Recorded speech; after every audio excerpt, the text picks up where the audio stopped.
So probably the most stressful time in my non-work related career, non-pandemic related experience was trying to plan our wedding. Because Matt and I both come from large families. I only have one sister, Matt has two sisters, but our parents have multiple siblings. And there was this feeling of who gets invited and who doesn't get invited, and where do we go and where do we not go, and how much of what we want for our wedding do we sacrifice in order to make other people happy. Right? And I remember I love my first cousins dearly, but I remember right after we got engaged and we announced it, all of my first cousins, to whom I have not spoken since the last wedding 2 or 3 years ago, are we getting invited to the wedding? Here's my address so you can send me the save the date. Here's what we're doing. Here's where I'm going to be.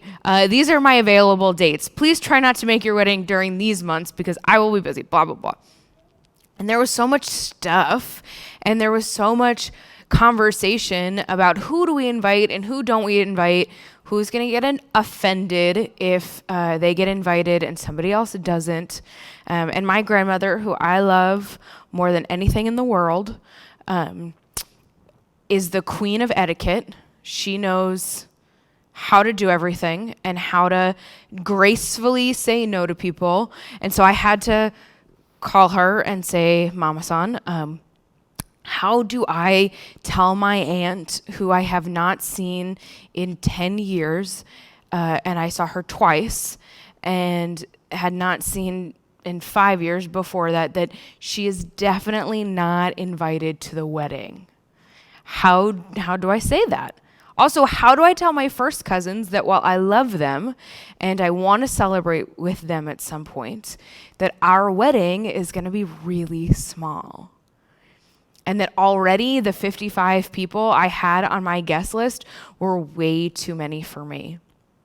Because I was the one who was advocating from the very beginning that Matt and I just elope in someone's church somewhere and be done with it.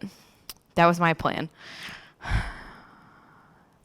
And the stress of trying to figure out, was I inviting people because I wanted them to be a part of our day and to celebrate our marriage, or was I inviting them because I felt like I owed it to them, was the most stressful experience. And even after our save the dates went out and all of our plans were made, I was still so overwhelmed, right? So then the questions became, I invited my aunt and uncle who live in Massachusetts, and they have 2 small boys, they're 5. And the question was, are they invited? And I didn't know how to answer that question because my nephew would be there, and Jesse was going to be there, and my goddaughter was going to be there, but the venue we picked really wasn't suitable for children. And there was all of this stuff. And then COVID hit. And this is probably one of 2 things that I am most grateful for the global pandemic. One is it forced our wedding to be 10 people. Right? And so gone was the stress of who to invite or who not to invite, and nobody was offended because I was like, we got married in the middle of the pandemic. I'm really sorry that we could only have 10 people. Matt's sisters weren't even there. I'm so sorry. And there was so much stress off of my back. I was so happy about it. The other thing about COVID that I give thanks for is now people have to pre-register for things. So when you go to the zoo or you go apple picking, there's not 9 bajillion people there, and it's very calm and there's not a lot of stress. So again, COVID does bring us some good things. But back to the wedding. I was so worried and concerned about everybody else. And how was I going to figure this out, and who was going to be offended and who wasn't going to be offended. And so invited me to their wedding, so we should invite them to our wedding. And such did this, and so we should do that. And I remembered back to my best friend when her brother and sister-in-law were getting married. And I was sitting there with her because I got the pity invite to the wedding because somebody's date couldn't make it. So the night before the wedding, my best friend called and said, "Oh, so Kevin and Nicole have an extra seat. Do you want to come to the wedding?" And I was like, yes. But I remember sitting with Nicole as she was getting ready, and she goes, "I have to remember to keep the list of what everyone got us, because in my family, you have to make sure that whatever next event there is, you get them something that is equal to that." So like if they, for your wedding, gave you $100, then the next wedding you went to of theirs, you were supposed to also give them $100, because we live in a society that is all about tit for tat, and I invited you to this, and so you should invite me to that. And it just gets us wrapped up in why in the world are we doing any of these things? Our story today from the gospel is about a wedding, and it is about the king throwing up the wedding for his son, and everybody he invited, because he thought it was who he was supposed to invite, who was going to give him the most money, who was going to be able to celebrate with the right amount of sophistication. That's his guest list. He went through and he invited the people who he was supposed to invite, the people who society told him should be involved, the people who are going to give his child a good experience of great festivity and a nice bag of money to go home with, or the people that would make his party be the one that was on the map, as so many people talk about today. And none of them showed up. Not one of those people that he invited cared to be there. And the whole text of the story, which I will preach about at another time, there are some very entertaining reasons why people couldn't come. If we were to translate them to today's, it was, "Oh, I had to get my nails done." Or, "Oh, The Bachelor is on TV that same night and I cannot miss The Bachelor." Or if you're me, 90 Day Fiancé. Can't miss it, have to be there. "Oh, sorry, my great-grandmother on my dad's cousin's side is sick and I have to sit by the phone," right? There was no real reason that those people didn't want to be there, except they felt that they had something better to do. So the king then tells his servants to go out and to collect all of the other people, peasants, lepers, the blind folk, the beggars, the people that nobody else wanted to invite to their party. Bring them in. And those people came en masse, and they had the best time. And that party was the most fun that family had had in a really long time, because all of a sudden it was no longer about living into pretenses or falsehoods. It was about being in the moment and celebrating just to celebrate. Not to keep a list of who gave you what, not to keep a list of debts that you were collecting because I invited you to this, therefore you should invite me to that. Not a stressful running around, does everyone look okay? Did somebody else show up in white when the bride is supposed to be the only person in white? Nothing except enjoyment fully of the people who were there. And what Jesus tells us is that setting the table isn't about inviting the people who can give you something in return. It is about inviting the people who can never repay you. Setting the table not with the rich and the fancy and the well-mannered, but inviting to the table the marginalized, the lost, the last, and the least, who may not have great table manners, and who may not know which fork to use when you set up the correct queen setting, but people who showed up because their soul was in it. People who showed up because they genuinely want to celebrate with you. People who show up because they recognize the part of your heart that is inviting them. Who honor what you have given to them without them being able to repay you. Right? I remember before the mice ate my vehicle, or the chipmunk or the squirrel, we really have not determined what varmint it was that ate the wires out of my vehicle.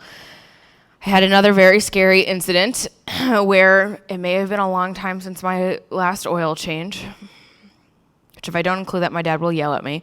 And my car died. It wasn't the battery, because other things kept going, but I was turning left onto my parents' street, and my car just stopped, and it wouldn't go anywhere. And I turned it off and turned it back on, and it wouldn't do anything. And I am panicking because there is traffic on both sides of me, and I am sitting there going, this is how I die. Somebody's going to hit me.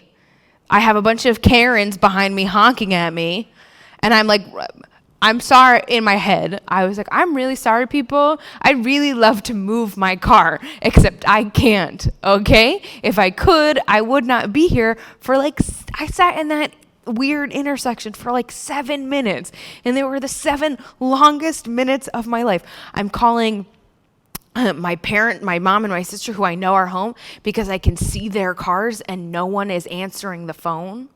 I'm calling the house phone, being like, somebody has to answer and come help me figure out what to do with my car. When a random stranger looks at me and goes, are you okay? And I said, my car won't start. I don't know what to do. And he said, look, I will help you push your car over there. And I was like, this man is Jesus. I looked at him and in my head, I went, thank you, Jesus, because I have lived in that town my whole life, never seen that well, except for when I left. But I grew up in that town. We know pretty much everybody. No idea who this dude is. And he just offers to help move my vehicle while I sit in the driver's seat and try and steer it. I have no idea what's going on. I have no idea how I'm ever going to thank this guy for coming to me, not just to move my car, but to snap me out of that anxiety panic attack where I was so paralyzed with fear, I couldn't do anything else. And he brought my car and he helped me park it on the side of the road, and I waited until he left, and I profusely thanked him, and I wanted to give him a hug, but it was still COVID, so I couldn't, and I was so grateful for him. And as soon as he left and drove away, I started hysterically crying. Because all of a sudden I knew, right, in that moment, somehow someone had done something for me that I was never going to be able to repay. So much of our culture these days, so much of the lives that we lead are all about, what can you do for me? You scratch my back, I'll scratch yours. Well, why would I do that? What are they going to be able to give back to me? What are they going to do for us? How much money are they going to put in the offering plate? How many hours are they going to donate? What are they going to give to the PTA? How are you going to help me? And this guy, out of the goodness of his heart, out of his ability to be able to recognize my utter distress, helped me move my car. In the grand scheme of things, moving my vehicle from one intersection about 50 feet to the curb on the other side probably isn't that big of a deal. But for me, it meant absolutely everything. What Jesus calls us to in our lives is not to look at people for what they can give to us. Is not to say, how are you going to be able to help me in this? And it's also not to look at people and say, ooh, I know you are never going to repay me, so let me take 1,000 selfies while I give you groceries, or while I give you a sandwich, or while I do something. Right? Jesus tells us that inviting people to the table is about showing up with the lost and the last and the least, and doing things not because we're going to get something out of it, or we anticipate that one of these people is going to do something about it or for us, but simply because we know that they too are beloved children of God. Because we know that there was a point in our lives in which somebody invited us in, when we were the lost and the last and the least. We tend to be really good as Jesus followers, on the whole, to pretend like we have it all together, to pretend like we are the king in this situation, that we are inviting people to this feast that we have thrown. But at a variety of different points in our lives, we have been the invited guests who turn their nose up and say no thanks. And at other times in our lives, we have been the lost, the last, and the least, who got invited last minute, but had the best time. Who knew that according to cultural rules, we didn't really belong, or we didn't really deserve to be there. But somebody invited us in to feast at the table of God. And we can never repay those people. I will never forget, I've talked about Lori Zellman before. She's my associate pastor growing up, and I will never forget the first time that I saw her step into the pulpit. And I realized that I too could step into the pulpit. Right? When you grow up in a world in which everybody is a man doing what you know God has called you to do, it's really hard to believe that you could be up there too. It was really hard to believe and to picture myself as being up in the pulpit. And the day that Lori did that, it was a brief moment that I will never be able to repay her for. Because the gift that she gave me was being able to see myself up there. Or one summer, my very last summer that I was interning at Redbird in southeastern Kentucky, and I had been working all summer with a variety of different work camp groups that came in, and I acted as the liaison between the mission and the groups that were there, and I got to know a lot of them, and I was getting ready to start my senior year of college, and I had just finished my seminary applications, and I had no idea if being a pastor was really what I had been called to do. Because it felt like there were so many roadblocks in the way, and as deeply and as madly and as badly as I wanted to follow this calling, I still wasn't sure if it was for me. And I had spent that whole summer wrestling, like really wrestling, because everything I thought was going to happen hadn't, or had blown up in huge ways. And there was this group from Detroit, Michigan, who I had had these really incredible conversations with all week. And on Friday night, when we do our closing communion, we leave it to the clergy to figure out how they're going to do the service and how they're going to lead communion and all of those things. And that night, as I was sitting there, as I did every single Friday night, one of those pastors invited me to preside at the table with them. And not just to stand there and hold the cup, but to read the liturgy and to stand alongside of these pastors who I will probably never, ever meet again and invite this group to the table. And as I stood there, the Holy Spirit washed over me. And it was this confirmation that no matter what life threw, no matter how many things blew up, this indeed was exactly where I was called to be. What that pastor did on that night was invite me to the table that I didn't belong at. I wasn't part of his group. I wasn't part of any group. Customs would dictate that I not be invited. I wasn't clergy. I had no credentials to my name. I had only known them for like 4 days. And he invited me to that table. And it changed my life. And for that, I can never repay him. How are you in your daily lives inviting the lost and the last and the least and those who don't belong to the table? How are you surrounding yourselves with the people that everybody else says you shouldn't hang out with? How are you letting go of the stress of who you should be or what you should be doing or what etiquette or anybody else says about how you should live your life? How are you showing up and inviting everybody to come with you? You are a gift to the world because somebody gave you that gift. Who will you pass it on to?